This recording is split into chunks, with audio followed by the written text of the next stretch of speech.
दोस्तों, अगर आपने इन 5 प्रश्नों का सही उत्तर दिया, इसका मतलब ये है कि सीटेट 2026 के लिए आप तैयार हैं, पर शर्त ये है कि 5 में से 5 बिल्कुल सही होने चाहिए, एक भी आपका गलत नहीं होना चाहिए, तो डेफ़िनेटली आप सीटेट में 110 नंबर लेकर आएँगे।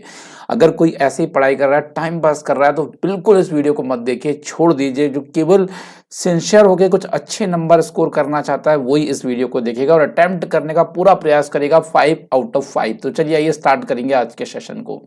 देखिए, आज का जो हमारा पहला प्रश्न है, ये क्या कह रहा है? ये कह रहा है कि एक बच्चा यह कर सकता है, एक बच्चा जो है यह कर सकता है।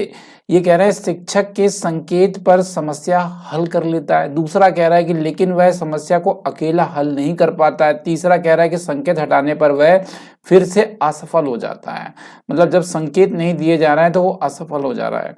ऐसी स्थिति में किस सिद्धांत का गलत उपयोग दर्शा रहा है? ये कह रहे हैं जेपीडी का, स्केप फोल्डिंग का, परिपक्वता सिद्धांत का, या आत्म नियमन का पूर्ण विकास का। अब देखिए यहाँ पे जल्दी से कमेंट बॉक्स में आप लिख दीजिए क्या इसका सही उत्तर हो सकता है। देखिए मैं कहता हूँ बहुत सारे बच्चे गलत जवाब देंगे, क्योंकि इस तरह का क्वेश्चन ये क्रिएट किया गया है। देखिए क्या है यहाँ पे, और सीटेट भी इस तरह के क्वेश्चन क्रिएट करेगा 2026 में। शिक्षक के संकेत में समस्या हल करा। देखिए यहाँ पे एक बच्चा है, जब शिक्षक इसकी हेल्प कर रहा है, उस हेल्प तक ही बच्चा एक्चुअली सॉल्यूशन कर पा रहा है। जैसे ही वो हेल्पिंग करना बंद कर रहा है, तो वो एक्चुअल सॉल्व नहीं कर पा रहा है, ध्यान रखिएगा।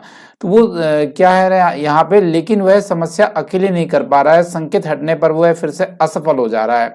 तो इस स्थिति में गलत उपयोग दर्शा रहा है। देखिए गलत उपयोग दर्शा रहा है यहाँ पे बी, स्केप फोल्डिंग का।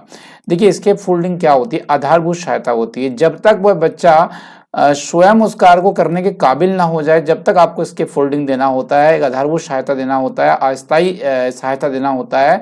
तो यहाँ कहीं ना कहीं इसके फोल्डिंग की सिद्धांत का गलत उपयोग दर्शा रहा है। यहाँ पे याद रखिएगा, ये क्वेश्चन बड़ा अच्छा है, क्योंकि इसके फोल्डिंग देने के बाद बच्चा एक्चुअल सीखता है और सीख कर वो स्वयं काम करता है। फिर अगर उसे आप नहीं भी देंगे सहायता, तब भी वो अच्छा कर पाएगा। तो उसका विरोध कर रहा है, तो डेफिनेटली ऑप्शन नंबर बी इसके लिए सही जवाब है। आगे चलते हैं।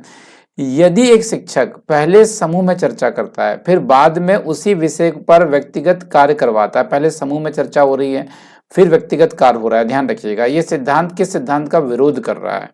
पियाजे के आत्म निर्माण सिद्धांत का, vygotsky के सामाजिक सिद्धांत का, पियाजे के संज्ञानात्मक संतुलन का, दोनों सिद्धांतों के अनुकूलन का।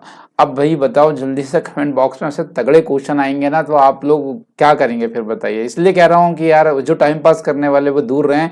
अगर 5 में से 5 सही दिया तो समझिए सीटेट में 110 नंबर पक्के हैं। जवाब इसका क्या सही था? इसका जवाब सही होगा प्यारे मित्रों यहाँ पे ए, पियाजे के आत्म निर्माण सिद्धांत का।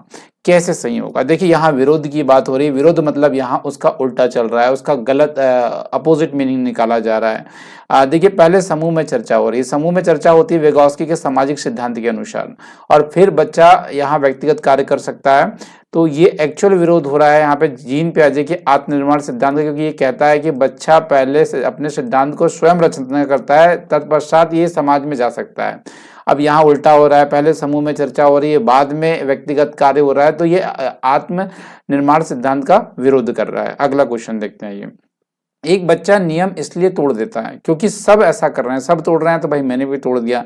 ये कथन किस स्तर की नकारात्मकता है? ये क्वेश्चन कह रहे हैं। दंड, आज्ञाकारी स्थिरता है, सामाजिक स्वीकृति स्तर है, परंपरागत नैतिकता है, सार्वभौमिक सिद्धांत है। जल्दी कमेंट बॉक्स में आप बताएंगे क्या उत्तर सही आएगा इसका। इसका सही उत्तर आएगा ए, दंड आज्ञाकारिता स्तर। देखिए एक्चुअल क्या हो रहा है? एक्चुअल ये हो रहा है कि यहाँ पे आपने नियम तोड़ दिया, जबकि नियम तोड़ना गलत होता है, क्योंकि इससे दंड और पनिशमेंट मिल सकता है। तो डेफिनेटली एक नकारात्मक नेगेटिव पूछा हुआ है आपसे, तो ऑप्शन नंबर 1 के साथ आपको जाना पड़ेगा। अगले क्वेश्चन में देखते हैं। निम्न में से कौन सा कथन बाल केंद्रित शिक्षा नहीं है? फिर भी अक्सर शिक्षक लोग इसे बाल केंद्रित समझते हैं। एक तो बाल केंद्रित शिक्षा नहीं है, और टीचर्स इसे बाल केंद्रित समझ रहे हैं।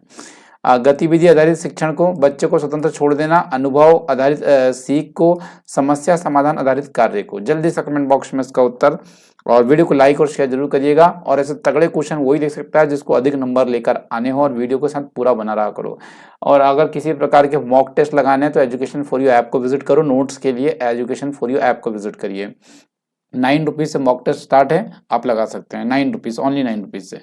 अब देखिए बात करेंगे अगर हम लोग यहाँ पे, तो यहाँ बच्चों को स्वतंत्र छोड़ देना। देखिए कई बार क्या होता है, बच्चों को आपने फ्रीडम दे दी, स्वतंत्रता छोड़ दी, तो कई बार सोचते हैं कि आप बाल केंद्रित शिक्षा होगी। नहीं, बाल केंद्रित शिक्षा ऐसी नहीं होती है, इसमें चाइल्ड सेंटर में होता है ना, और चाइल्ड सेंटर में रख के ही उसे समझाया जाता है। अगर उसके अकॉर्डिंग समझाया जाता है जो बच्चा चाहता है, तो उसे बाल केंद्रित शिक्षा कहते हैं। पर कुछ शिक्षक कहते हैं कि हमने बच्चों के अनुसार कार्य करने के लिए छोड़ दिया है, तो बाल केंद्रित शिक्षा हुई। नहीं नहीं नहीं, आपने जो टॉपिक समझा रहे हैं शिक्षक को समझाना है, बट एक्चुअल क्या है वो बच्चों के अकॉर्डिंग समझाना है।